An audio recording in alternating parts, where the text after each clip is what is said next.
everybody. Alright, this is the third video out of 4 for my guide to marauders after the shit hits the fan.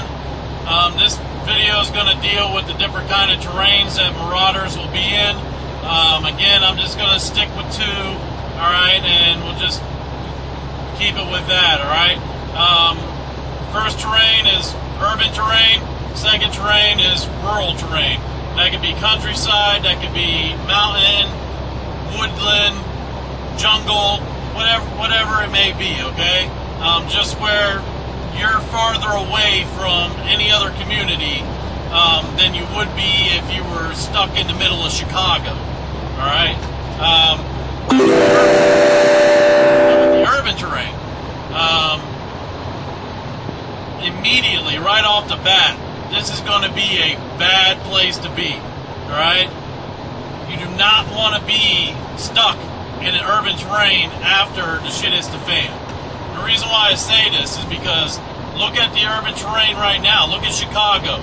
Look at Los Angeles. Look at New York. Yeah, you can live day to day and everything else, but every single day there's gang activity. There's shootings. There's rape. There's murder inside these cities. And most of it is from the gangs that are around. Now, obviously, certain parts of the city are safer than other parts of the city. What do you think is going to happen after the shit hits the fan? You think these gangs, marauders, who are highly organized, and I mean, I'm talking about military precision organization here. These gangs are notorious for sending some of their gang members into the military specifically to bring back military tactics to teach the gangs. Alright, these gangs are not going to stay in the low-income area when there's no law now or anything else around. Alright, there is nothing to stop them from bridging out to the higher-income areas and even into the downtown areas. Okay, they will want to bridge out. They will want to gain territory. Alright, whether that be higher income, whether that be, you know, the nicer houses or whatever that they want to occupy, or the downtown area, most likely they're definitely going to want to be in the industrial area. That's where all the supplies are. Alright, they're going to want to be able to freaking survive themselves. So they'll definitely take over the industrial areas. But these gangs, and I don't know how big they are, but some gangs, you know, they got 400 or 500 members too. Alright, some of these larger gangs have thousands of members too. Alright? Right off the bat, I don't believe these gangs would want to bridge out into the rural areas, the countryside. They'd want to stay in the city because the city is what they know. They know the city.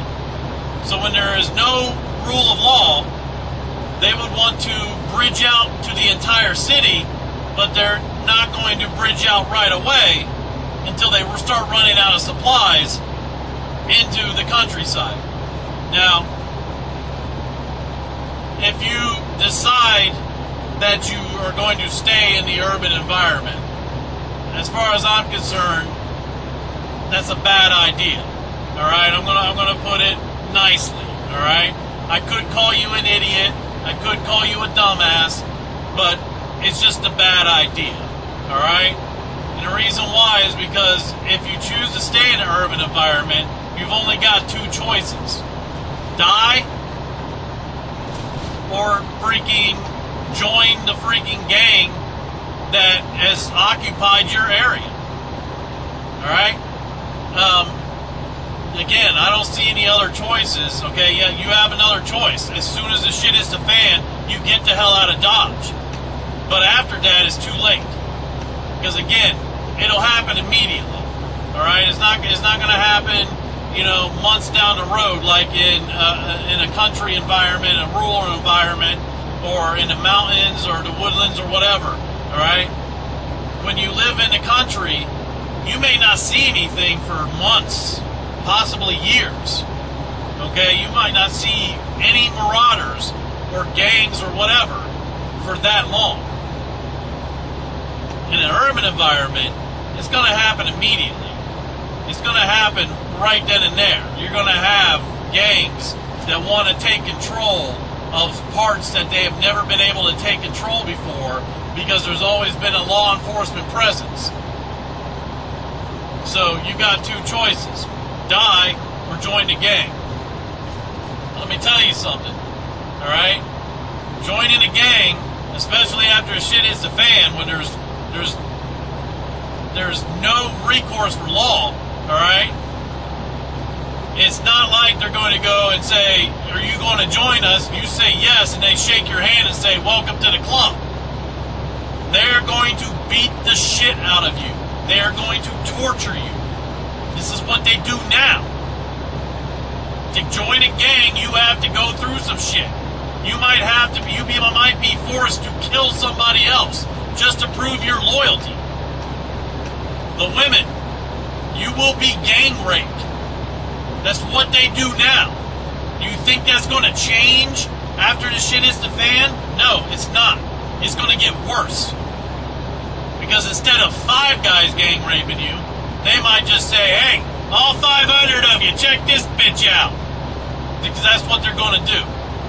They're not going to be nice about it. So that's your choice right there. So my advice is, get the hell out of Dodge. Get the hell out of the urban environment. Alright? Pack up your shit and go as quickly as possible. Now, for the people in the rural environment, like I said, it may be weeks, months, years, depending on how far out you live, how isolated you are. My personal opinion, the more isolated you are, the farther out you are, the higher up the mountain you are, the safer you're going to be. I put this in the context of how the roads were built. They didn't build the roads straight up the mountain and straight down the mountain. They built the roads around the mountain, okay? Yeah, sometimes they blasted tunnels through the mountain, all right? But this is kind of like a metaphor for how the humans think, all right? It's easier to go around the mountain than it is to go up and then down the mountain, all right? So if you live in a mountainous terrain or have a bug out location in a mountainous terrain, I would get there. I would want to be there because that's going to isolate you, and the reality of a marauders coming up to you, the percentage is very low. Now, with this being said, anybody in a rural area, don't get lazy, because it's also human nature to kind of loosen up after a while. And what I mean by that is the shit is the fan, and you have a community, and you're isolated.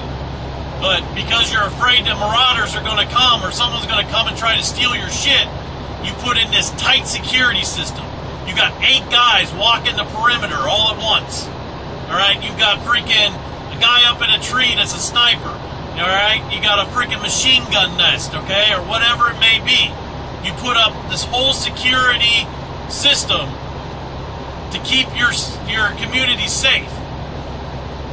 But what happens is that as weeks, months, and years go by, if nothing happens, all of a sudden you start rethinking it. You start thinking, well, I don't need 8 guys out there. We can do a 4. We need 4 other people over here helping out farming. Or we need 2 of you to really kind of to teach our children an education. So, you guys that have been doing security, we're going to knock you down to 4. And then maybe you'll knock them down to 2. You get lazy with it, all right? Is the best way that I can put it, okay? It's just blunt. You get kind of lazy, all right? It's human nature, all right?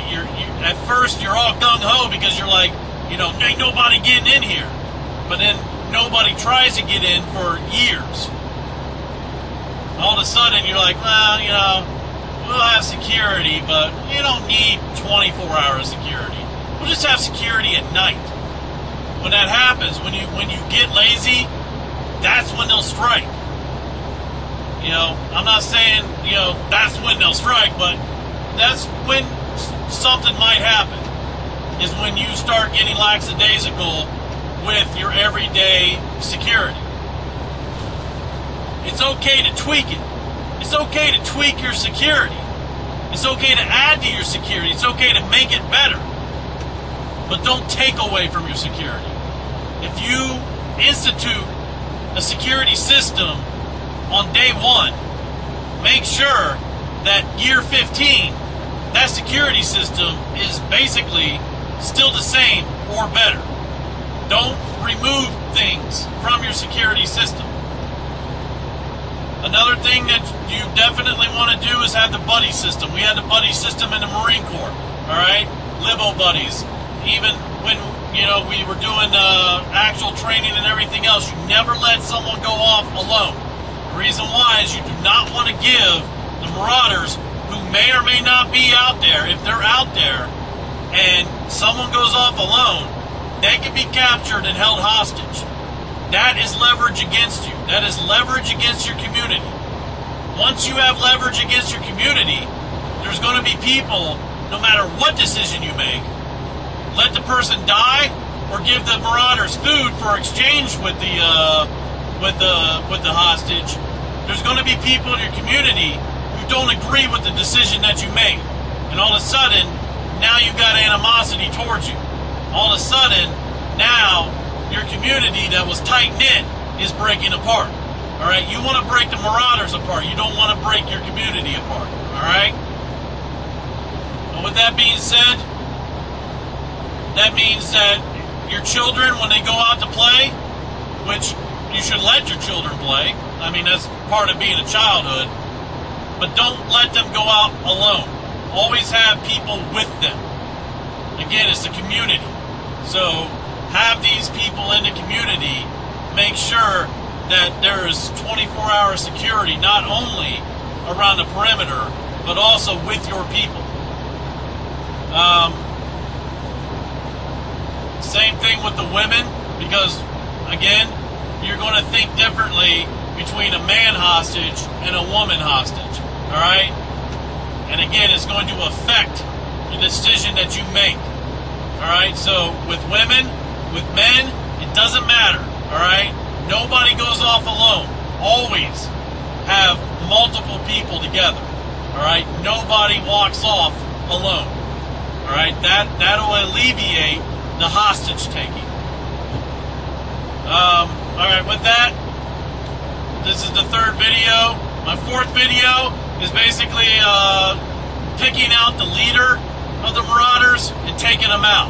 The reason why you want to do that is because it'll demoralize the marauders, whether they're organized or unorganized. And I'll get into that into the next video, all right? I'm out.